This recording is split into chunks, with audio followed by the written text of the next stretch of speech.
Hello friends, आपका स्वागत है हमारे यूट्यूब चैनल पर जिसका नाम है रिकॉल नॉलेज, जो आपकी नॉलेज को रिकॉल कर देगी। क्योंकि ये जो टॉपिक है शोध का, ये एनटीए नेट में भी आपके काम आएगा और जीआईसी में भी शोध प्रवृत्ति सिलेबस में। तो इसको आज हम लोग पढ़ते हैं। सामाजिक शोध का प्रथम चरण है समस्या का प्रतिपादन करना। सामाजिक शोध में समस्या का चयन और उसका प्रतिपादन अथवा पहचान सामाजिक अनुसंधान के सफल संचालन के लिए अत्यंत आवश्यक माना जाता है। ए आइंस्टाइन तथा एन एनफील्ड ने कहा कि समस्या का प्रतिपादन प्रायः इसके समाधान से अधिक आवश्यक है। इसलिए सामाजिक शोध की प्रक्रिया का प्रथम चरण शोध समस्या के चयन अथवा निर्माण या निर्धारण तथा उसके प्रतिपादन को माना जाता है। सामाजिक अनुसंधान का पहला चरण है समस्या का निर्माण करना। प्रयोगात्मक शोध क्या है? प्रयोगात्मक शोध एक स्वतंत्र चर का कुशलतापूर्वक प्रयोग करना, स्वतंत्र चरों को छोड़कर अन्य सभी चरों को स्थिर रखना, अस्वतंत्र चर पर स्वतंत्र चरों के जोड़ तोड़ के प्रभाव का अवलोकन करना, यह सभी प्रयोगात्मक शोध में आते हैं। प्रयोगात्मक शोध में कम से कम दो प्रकार के समूह होते हैं, एक प्रयोगात्मक समूह और दूसरे नियंत्रित समूह। पहला होता है एक प्रयोगात्मक समूह, दूसरा होता है नियंत्रित समूह। नियंत्रित समूह अन्य सभी दृष्टिकोण से प्रयोगात्मक समूह के समान होते हैं, केवल इसमें वह चर प्रभावित नहीं होता जिसका कि अध्ययन किया जाना है। जिस चर में प्रयोगकर्ता परिवर्तन या जोड़ तोड़ करता है उसे स्वतंत्र चर कहते हैं। स्वतंत्र चर में जोड़ तोड़ के बाद उसका प्रभाव जिस चर पर देखा जाता है उसे आश्रित चर कहते हैं। किस सामाजिक अध्ययन में कौन एक आवश्यक है? इसका बी ऑप्शन सही है, अध्ययन क्षेत्र और निदर्शन यानी सैंपलिंग। सामाजिक अध्ययन, सामाजिक विज्ञान, मानविकी और इतिहास का सम्मिलित अध्ययन है। इनमें अध्ययन क्षेत्र और निर्देश की महत्वपूर्ण भूमिका होती है। कार्ल पियर्सन किस योगदान के लिए प्रसिद्ध हैं? काई वर्ग। कार्ल पियर्सन काई वर्ग परीक्षण के विकास के लिए प्रसिद्ध हैं। काई वर्ग परीक्षण से इस तथ्य की जानकारी होती है कि किसी समग्र विशेष वास्तविकता या अवलोकित या प्रत्याशित का अंतर क्या हमारी आधारभूत परिकल्पनाओं को गलत होने के कारण है अथवा यह मात्रा किसी संयोग का परिणाम है। कार्ल पियर्सन सांख्यिकी में किस योगदान के लिए जाने जाते हैं? कार्ल पियर्सन सहसंबंध गुणांक के लिए माने जाते हैं। कार्ल पियर्सन सांख्यिकी में सहसंबंध गुणांक के लिए प्रसिद्ध है। कार्ल पियर्सन के सहसंबंध गुणांक को तभी उपयोग में लाना चाहिए जब चरों के बीच रेखीय संबंध हो। सहसंबंध गुणांक का मूल्य हमेशा किनके बीच होता है? यह क्वेश्चन बहुत इंपॉर्टेंट है, अच्छा क्वेश्चन है ये। -1 और +1 के बीच में हमेशा सहसंबंध गुणांक का मूल्य रहता है। जब दो या दो से अधिक चरों के मध्य कारण परिणाम संबंध पाया जाता है वहाँ सहसंबंध पाया जाता है। सहसंबंध गुणांक का मूल्य हमेशा -1 और +1 के बीच होता है। तार्किक सबूत के रूप में मूल शोध प्रारूप का नाम निम्न में से किसने प्रस्तावित किया है? तार्किक सबूत के रूप में मूल शोध का प्रारूप किसने प्रस्तुत किया है? पीवी ने, J.S. मिल ने किया है। तार्किक सबूत के रूप में मूल शोध प्रारूप को J.S. मिल द्वारा प्रस्तावित किया गया, जिसमें अभी भी प्रयोगात्मक प्रक्रिया की नींव रहे, यद्यपि इसमें शोधन किया गया। निम्नलिखित आंकड़ों का माध्य क्या होगा? इसका माध्य, इसका उत्तर 20 है, क्योंकि इसमें हम लोग माध्य यानी कि बीच की संख्या ज्ञात करते हैं, तो इसमें माध्य जो है हमारा 20 है। इसका उत्तर एक्सप्लेनेशन दिया है। पहले हम लोग इसको क्रम में लगाएंगे, आरोही क्रम में लगाएंगे।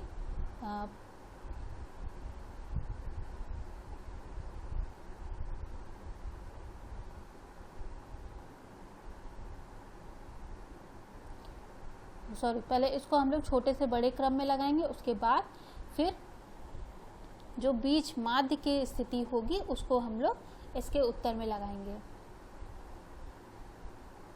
निम्नलिखित आंकड़ों से माध्यिका को ज्ञात करना है। माध्यिका को ज्ञात करने के लिए ये देखिए फिर से उसको छोटे से लेकर के बड़े तक के क्रम में लगाया गया है। उसके बाद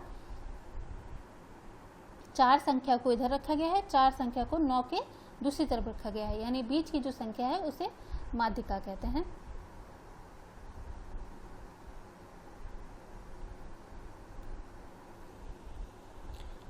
किसने यह परिभाषा दी कि एक उपकल्पना का काम चलाऊ सामान्यीकरण है जिसकी वैधता की जांच बाकी रहती है? यह बहुत चर्चित परिभाषा है, यह बहुत बार पूछी भी गई है। इसका उत्तर G.A. लुंडबर्ग है। एक उपकल्पना एक काम चलाऊ सामान्यीकरण है जिसकी वैधता की जांच बाकी रहती है, यह कथन G.A. लुंडबर्ग का है। व्यवहारिक जीवन में इस्तेमाल के लिए जो जानकारी प्राप्त की जाती है वह कहलाती है व्यवहारिक शोध। पी.वी. यंग के अनुसार खोज एक निश्चित संबंध लोगों की प्राथमिक आवश्यकताओं और कल्याण से होता है। सिद्धांत और व्यवहार आगे चलकर बहुधा एक दूसरे में मिल जाते हैं। इसी मान्यता के आधार पर सामाजिक शोध के दूसरे प्रकार को व्यवहारिक शोध कहा जाता है। इसमें व्यवहारिक जीवन में इस्तेमाल किए जाने वाली जानकारी प्राप्त होती है। शोध पद्धति के रूप में RRA त्वरित ग्राम मूल्यांकन का कब विकास हुआ? 1970 में इसका विकास हुआ था। शोध पद्धति के रूप में RRA त्वरित ग्राम मूल्यांकन का विकास 1917 के दशक में हुआ था। इसका विकास योजना के कार्यान्वयन, अनुश्रवण एवं मूल्यांकन हेतु किया गया। इस तकनीकी के माध्यम से किसी विकास योजना का मूल्यांकन ग्रामीणों के सहयोग से त्वरित गति से किया जाता है। यहाँ इस बात पर बल दिया जाता है कि विकास योजनाओं का सृजन स्थानीय जनता की इच्छा एवं भावना के अनुकूल होना चाहिए, क्योंकि सरकार द्वारा थोपी गई योजनाओं के प्रति आम जनता के बीच उदासीनता देखी गई है। जब उत्तरदाता फॉर्म में प्रेषित प्रश्नों की सूची को स्वयं भरता है तो उसे क्या कहते हैं? उसे कहते हैं प्रश्नावली।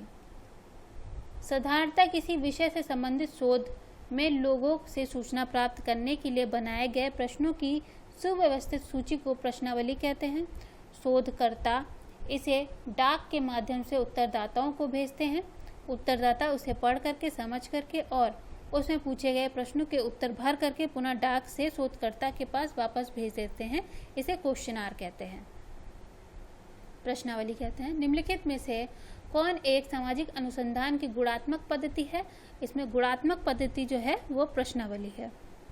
प्रश्नावली सामाजिक अनुसंधान की गणनात्मक पद्धति है। क्या बोला मैंने? गणनात्मक पद्धति, सॉरी। निम्नलिखित में से कौन सी एक सामाजिक अनुसंधान की गणनात्मक पद्धति है? यह है प्रश्नावली। प्रश्नावली विभिन्न व्यक्तियों को उत्तर देने के लिए प्रेषित की गई प्रश्नों की एक सूची होती है। खुले सिरों की सारणी से निम्नलिखित में से कौन से औसत की गणना की जाती है? इसका उत्तर ए है माध्यिका एवं बहुलांक। ये क्वेश्चन नेट में भी आ चुका है। खुले सिर की सारणी से निम्नलिखित में से कौन से औसत की जानकारी की गणना होती है? तो खुले सिर की सारणी से माध्यिका एवं बहुलांक जैसे औसत की गणना की जा सकती है। केस अध्ययन पद्धति को क्या कहा जाता है? केस स्टडी को मतलब क्या कहा जाता है? सामाजिक सूक्ष्मदर्शी इसे कहा जाता है। व्यक्तित यानी कि केस अध्ययन पद्धति एक सामाजिक इकाई का संपूर्ण एवं गहन अध्ययन है। मतलब एक इकाई को लेकर के उसी का पूरा विश्लेषण करना है। इसी को व्यक्तित्व विश्लेषण कहते हैं। इसके अंतर्गत संबंधित इकाई के प्रत्येक अंग के विकास की प्रक्रिया का सूक्ष्म विश्लेषण किया जाता है। जिसके कारण व्यक्तिगत अध्ययन यानी केस स्टडी पद्धति को सामाजिक सूक्ष्मदर्शी यंत्र सोशल माइक्रोस्कोप कहा जाता है। बर्गेस ने व्यक्तिगत अध्ययन पद्धति को सामाजिक सूक्ष्मदर्शी कहा है। बहुत इंपॉर्टेंट, बहुत अच्छा नॉलेज है। बर्जेस ने सामाजिक सूक्ष्मदर्शी इसे कहा है। व्यक्तिगत अध्ययन विधि जो आंकड़े उपलब्ध कराती है उसे क्या कहते हैं? उसे संख्यात्मक और गुणात्मक भी कहते हैं। व्यक्तिगत अध्ययन विधि संख्यात्मक और गुणात्मक दोनों आंकड़े उपलब्ध कराती है। समाजशास्त्र में व्यक्तिगत अध्ययन का अनुप्रयोग सर्वप्रथम हार्बर्ट स्पेंसर ने किया था, किंतु व्यवस्थित तथा वैज्ञानिक रूप से इसका प्रयोग फ्रांस में परिवार के आय व्यय के अध्ययन के लिए चार्ल्स लीपले ने किया है। देखिए, बहुत इंपॉर्टेंट जानकारी है आपके, क्योंकि हार्बर्ट स्पेंसर हम लोग बहुत बार पढ़ते हैं, तो इन्होंने व्यक्तिगत अध्ययन का सबसे पहले प्रयोग किया था, अनुप्रयोग किया था, क्योंकि इनका व्यवस्थित वैज्ञानिक अध्ययन सबसे पहले चार्ल्स लीपले ने भी किया था। चार्ल्स लीपले भी पीजीटी में हम लोग के पूछे जा चुके हैं, परिवार में पूछे जाते हैं। स्तंभ परिवार उन्होंने दिया था और स्थान, कार्य और जनता की अवधारणा लीपले ने दी थी। गुणात्मक आंकड़े होते हैं सांकेतिक, गुणात्मक आंकड़े सांकेतिक होते हैं। गुणात्मक आंकड़े सारणीकृत होते हैं, इन्हें संख्यात्मक इकाइयों में नहीं बांटा जा सकता। इनमें से कौन एक आंकड़ा संकलन की विधि के रूप में प्रयोग नहीं किया जाता? इसे कहते हैं इन्वेंट्री अभिलेख प्रबंधन। इन्वेंट्री अभिलेख प्रबंधन, इन्वेंट्री डॉक्यूमेंट मैनेजमेंट आंकड़ा संकलन की विधि के रूप में प्रयोग नहीं किया जा सकता, जबकि जनगणना, व्यक्तिगत अध्ययन तथा अवलोकन आंकड़ा संकलन की विधि के रूप में प्रयोग किया जाता है। इसका प्रयोग जनसंख्या के आकलन में, व्यक्तिगत केस स्टडी में और अवलोकन में किया जाता है। इन्वेंट्री डॉक्यूमेंट मैनेजमेंट का प्रयोग किया जाता है। बिरेलसन पद्धति 1954 प्रयोग की जाती है। इसका उत्तर है अंतःवस्तु विश्लेषण में। बिरेलसन पद्धति का प्रयोग अंतःवस्तु विश्लेषण के प्रयोग की जाती है, विश्लेषण में प्रयोग की जाती है। बिरेलसन ने संचार क्षेत्र के अंतर्गत अध्ययन विषय के अंतर्वस्तु की वैज्ञानिक व्याख्या करने हेतु अंतःवस्तु विश्लेषण प्रविधि का उपयोग किया था। पीएच मान के अनुसार कौन सा वास्तव में एक खुफिया होता है? इसका उत्तर है ए, इसका सही उत्तर है सहभागी अवलोकनकर्ता। पीएच मान के अनुसार सहभागी अवलोकनकर्ता वास्तव में एक खुफिया होता है। शोध में विश्वसनीय निदर्शन की सबसे मुख्य विशेषता कौन सी होनी चाहिए? इसका उत्तर है प्रतिनिधित्व। शोध की निदर्शन में समग्र में से किसी आधार पर कुछ इकाइयों को छांट या चुन लिया जाता है। इस प्रकार छांटी या चुनी हुई इकाइयां संपूर्ण समग्र के गुणों का प्रतिनिधित्व करती हैं। चुनी हुई इकाइयां निदर्शन सैंपल कहलाती हैं। विश्वसनीय निदर्शन की सबसे मुख्य विशेषता प्रतिनिधित्व का होना चाहिए। मतलब कि जैसे हम लोग चावल खरीदने जाते हैं, गेहूं खरीदने जाते हैं, तो उसको क्या करते हैं, उसका थोड़ा सा सैंपल लेके दुकानदार हम लोग को मुट्ठी भर दिखाता है कि ये देखिए ऐसा चावल है, इसमें ना कंकड़ है, कुछ भी नहीं है, थोड़ा सा खा के देख लीजिए कैसा इसका स्वाद है, किस तरह से। तो जो हम लोग को सैंपल मिलता है वो पूरी बोरी का मूल्यांकन होता है। इसी तरह जो हम लोग सैंपल इकट्ठा करते हैं वो संपूर्ण समग्र गुणों का प्रतिनिधित्व करता है। जो भी हम लोग सैंपल लेते हैं उसका, यही इसमें बताया गया है। जिस प्रकार के निदर्शन में प्रत्येक इकाइयों को चयन होने का बराबर का अवसर होता है उसको कहते हैं यच्छादित निदर्शन। जिस प्रकार के निदर्शन में प्रत्येक इकाइयों को चयन होने का बराबर अवसर प्राप्त होता है उसको कहते हैं यच्छादित निदर्शन। यच्छादित निदर्शन को दैव निदर्शन रैंडम सैम्पलिंग भी कहा जाता है। यह गणित की संभावना सिद्धांत पर आधारित है। इस विधि के अनुसार समग्र के प्रत्येक इकाइयों को निदर्शन के रूप में चुने जाने का अवसर मिलता है। न्यायादर्श के रूप में किस इकाइयों को चुना जाए या छोड़ा जाए या अनुसंधानकर्ता की इच्छा पर निर्भर नहीं करता। एफ येट्स के अनुसार दैव निदर्शन वही होगा जिसमें समग्र की प्रत्येक इकाई को निदर्शन में शामिल होने का समान अवसर हो। येस्ट ने कहा है ये। निम्नलिखित में से डाटा का कौन सा एक द्वितीय स्रोत है? डाटा का दूसरी स्रोत सरकारी रिपोर्ट है। साक्षात्कार, अनुसूची, प्रश्नावली तथा अवलोकन प्राथमिक स्रोत हैं, जबकि सरकारी रिपोर्ट द्वितीयक स्रोत है। द्वितीयक स्रोत वह होता है जिसे अनुसंधानकर्ता तथ्य संकलन के लिए अन्य व्यक्तियों से संकलित सामग्री का उपयोग करता है। निम्न में से कौन सा शोध प्रचना का प्रकार नहीं है? या उत्तर है इसका परिकल्पनात्मक। दिए गए विकल्प में परीक्षणात्मक, वर्णनात्मक एवं अन्वेषणात्मक शोध प्रचना का प्रकार है, रिसर्च डिजाइन का प्रकार है। शोध के उद्देश्य के आधार पर अध्ययन विषय के विभिन्न पक्षों को उद्घाटित करने के लिए पहले से ही बनाई गई योजना की रूपरेखा को शोध प्रचनाएं कहते हैं। रिसर्च डिजाइन जो हम लोग पहले से कल्पना कर लेते हैं कि इस तरह का शोध होगा, उसे ही रिसर्च डिजाइन शोध प्रचना कहते हैं। निम्नलिखित में कौन एक शोध प्रारूप नहीं है? इसका उत्तर है अनुभवात्मक। दिए गए विकल्पों में विवेचनात्मक यानी डिस्क्रिप्टिव, अन्वेषणात्मक,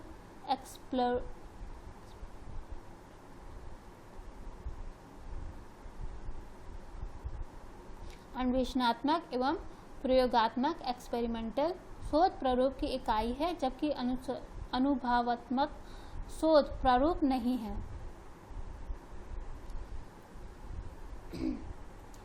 यह कहा है इस प्रकार का प्रश्न किस प्रकार के अनुसंधान प्रारूप में किया जाता है? इसका उत्तर है वर्णनात्मक। यह क्या है? इस प्रकार का प्रश्न किस प्रकार के अनुसंधान प्रारूप में किया जाता है या वर्णनात्मक में किया जाता है? विवरणात्मक या वर्णनात्मक अनुसंधान उस अनुसंधान को कहा जाता है जिसमें वर्तमान हालातों का अभिलेख किया जाता है, विश्लेषण किया जाता है तथा उनकी व्याख्या की जाती है। ऐसे अनुसंधान में अपरिचित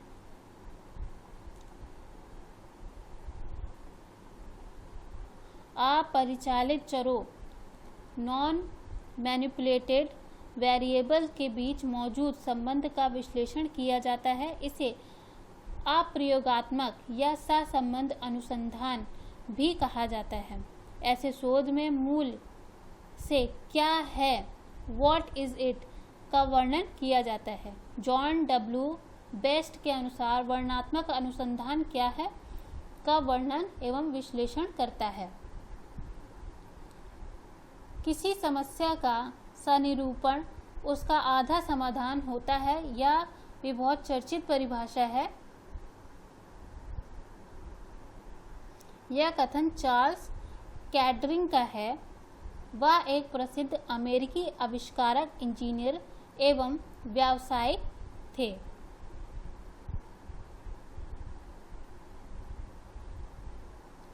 निम्नांकित प्रश्नावली में कौन सा व्याख्यात्मक अनुसंधान प्रारूप से जुड़ा हुआ है? इसका उत्तर है व्याख्यात्मक अनुसंधान सामाजिक घटनाओं के कारणों की व्याख्या करता है। इस प्रकार के अनुसंधान में अनुसंधानकर्ता ही अकेला वह व्यक्ति होता है जिससे अध्ययन प्रयोज्यों को उनके अपने स्वाभाविक सामाजिक तथा सांस्कृतिक परिवेश में प्रेषित या साक्षात्कार करने हेतु जानकारी एकत्र की जाती है। उसे अपनी तरह से समझकर संकलित पद्धतों से जो भी उपर्युक्त अर्थ निकाला जा सकता है उसे सामने लाने की अपेक्षा की जाती है। प्रश्न प्रारूप अस्पष्ट है, इसीलिए उत्तर प्रदेश लोक सेवा आयोग ने इस प्रश्न को मूल्यांकन से बाहर निकाल दिया था। मौलिक इतिहास पद्धति का प्रयोग मुख्यतः किसके द्वारा किया जाता है? इसका उत्तर है बी, अधीनस्थ इतिहासकार।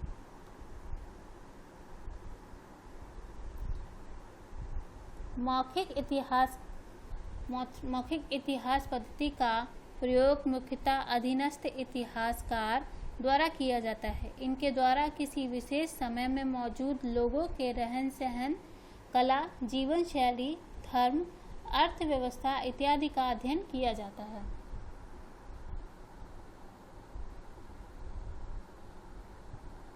सामाजिक विज्ञान शोध में वास्तुनिष्ठता का संबंध निम्नलिखित में से किससे है? मैक्स वेबर से है। सामाजिक विज्ञान शोध में वास्तुनिष्ठता का संबंध मैक्स वेबर से है। समाजशास्त्र के क्रमिक विकास के साथ सामाजिक अध्ययनों में वास्तुनिष्ठता को अधिक से अधिक मात्रा में प्राप्त करना संभव हो गया है। आज के सामाजिक अध्ययनों में वास्तुनिष्ठता को प्राप्त करने के लिए प्रश्नावलियों, अनुसूचियों आदि के अतिरिक्त सांख्यिकीय पद्धतियों और समाजमितीय पैमानों का भी पर्याप्त चलन हो गया है। किस एक को तथ्यों व सिद्धांतों के बीच की एक कड़ी माना गया है? इसका उत्तर है उपकल्पना। उपकल्पना तथ्यों व सिद्धांतों के बीच एक आवश्यक कड़ी है जो ज्ञान वृद्धि की खोज में सहायक होती है। उपकल्पना एक ऐसी मान्यता है जिसकी सत्यता सिद्ध करने के लिए उसका परीक्षण किया जाता है। एकल समूह के साथ पूर्व परीक्षण अध्ययन के संदर्भ में निम्नलिखित में से कौन सा एक चरण गलत है? इसका उत्तर है परीक्षण के पहले माप नहीं है। क्या बताया? एकल समूह के साथ पूर्व परीक्षण अध्ययन, पहले से किया हुआ अध्ययन के संदर्भ में निम्नलिखित में से कौन सा चरण गलत है? दूसरा ऑप्शन गलत है, इसमें परीक्षण के पहले माप नहीं। एकल समूह के साथ पूर्व परीक्षण अध्ययन के संदर्भ में परीक्षण के पहले माप की आवश्यकता होती है।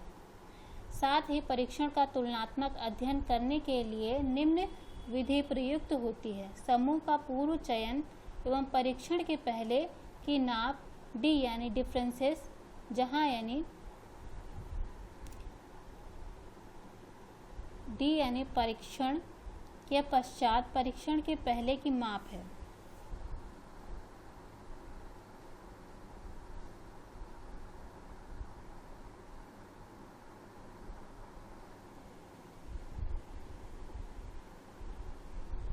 निम्नलिखित में से कौन सा एक केंद्रीय प्रवृत्ति का माप नहीं है? इसका उत्तर है काई वर्ग। केंद्रीय प्रवृत्ति की माप समांतर, माध्य, माध्यिका, बहुलांक है। काई वर्ग केंद्रीय प्रवृत्ति की माप नहीं। काई वर्ग परीक्षण या चाई वर्ग परीक्षण एक अप्रचालिक परीक्षण विधि है, नॉन पैरामेट्रिक विधि है। इसका मुख्य उद्देश्य दो गुणों के मध्य स्वतंत्रता की जांच करना है। काई वर्ग परीक्षण को विकसित करने का श्रेय कार्ल पियर्सन को प्राप्त है। निम्न में से कौन केंद्रीय प्रवृत्ति की माप नहीं है? इसका उत्तर है टी टेस्ट। किसने कहा कि विज्ञान अवलोकन से प्रारंभ होता है और अंतिम वैधता के लिए अंततः अवलोकन हेतु वापस लौटना पड़ता है? यह परिभाषा गुडे और हार्ट की है। गुडे हार्ट के अनुसार विज्ञान अवलोकन से प्रारंभ होता है और अंतिम वैधता के लिए अंततः अवलोकन हेतु वापस लौटना पड़ता है। उनके अनुसार अवलोकन एक उद्देश्यपूर्ण दृष्टि है। यह परिभाषा गुडे और हार्ट ने दी थी। किसने लिखा? विज्ञान की लोकप्रिय परिभाषा है कि यह ज्ञान का क्रमबद्ध संकलन है। ये तो 6th की परिभाषा है, 6th में भी पढ़ा था हम लोग ने। इसका उत्तर है W.G. गुडे एवं P.F. हॉर्ट ने। W.J. गुडे एवं P.F. हॉर्ट के अनुसार विज्ञान की लोकप्रिय परिभाषा यह है कि विज्ञान यह ज्ञान का क्रमबद्ध संकलन है। प्राकृतिक विज्ञान प्राकृतिक और भौतिक दुनिया का व्यवस्थित ज्ञान होता है। यह फिर भी इसका अध्ययन करने वाली इसकी कोई शाखा है, जबकि सामाजिक विज्ञान मानव समाज की बनावट और उसके सदस्यों के क्रियाकलापों से संबंधित अध्ययन है। निम्न में से किसने सबसे पहले समाजशास्त्रीय शोध में तुलनात्मक पद्धति का प्रयोग किया है? इसका उत्तर है दुर्खाइम जी ने सबसे पहले तुलनात्मक पद्धति का प्रयोग किया है। इमानुएल दुर्खिम ने सबसे पहले समाजशास्त्रीय शोध में तुलनात्मक पद्धति का प्रयोग किया। दुर्खिम तुलनात्मक समाजशास्त्र को समाजशास्त्र की एक शाखा न मानकर स्वयं समाजशास्त्र मानते हैं।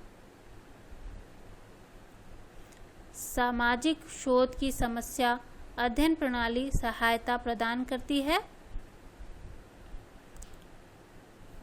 कतिपय परिवर्तियों के बीच सहसंबंध स्थापित करने में सामाजिक घटनाओं का स्वरूप प्रायः गुणात्मक होता है, लेकिन उसे परिमाणात्मक रूप प्रदान करके सांख्यिकी का प्रयोग किया जाता है। यद्यपि प्राचीन काल से ही सामाजिक घटनाओं का अध्ययन गुणात्मक रूप से किया जाता रहा है। अनुसंधानकर्ताओं ने व्यक्ति, परिवार, घटना, समुदाय, संस्था आदि का अध्ययन किया है, जिसे व्यक्तिगत अध्ययन केस स्टडी की संज्ञा दी गई है। इस विधि द्वारा भूत एवं वर्तमान परिप्रेक्ष्य में किसी सामाजिक इकाई का सूक्ष्म, गहन एवं संपूर्ण अध्ययन ही व्यक्तिगत अध्ययन अनुसंधान विधि है। व्यक्तिगत अध्ययन विधि में के प्रमुखतः 2 प्रकार होते हैं: विचलन व्यक्तिगत विश्लेषण, दूसरा है पृथक नैदानिक विश्लेषण। व्यक्तिगत विश्लेषण प्रथम प्रकार के विश्लेषण में अनुसंधानकर्ता एक साथ ऐसे 2 व्यक्तियों को चुनता है जिसमें भिन्नताएं पाई जाती हैं, परंतु उनमें किसी सीमा तक समानता भी पाई जाती हैं। जैसे 2 जुड़वा बच्चों के अध्ययन को व्यक्तिगत विश्लेषण के अध्ययन के रूप में माना जा सकता है। बच्चे जुड़वा हैं, इसलिए उनमें समानता है, परंतु कुछ बिंदुओं पर असमानता है, क्योंकि एक सामान्य है और दूसरा असमान।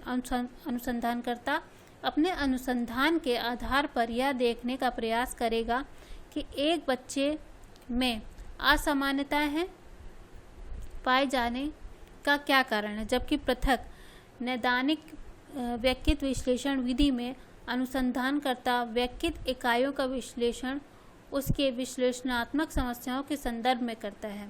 ऐसे अध्ययन में अनुसंधानकर्ता व्यक्ति के विगत जीवन में घटित घटनाओं का अध्ययन एवं विश्लेषण करता है और किसी निष्कर्ष पर पहुंचता है। आज की वीडियो में इतना ही। धन्यवाद।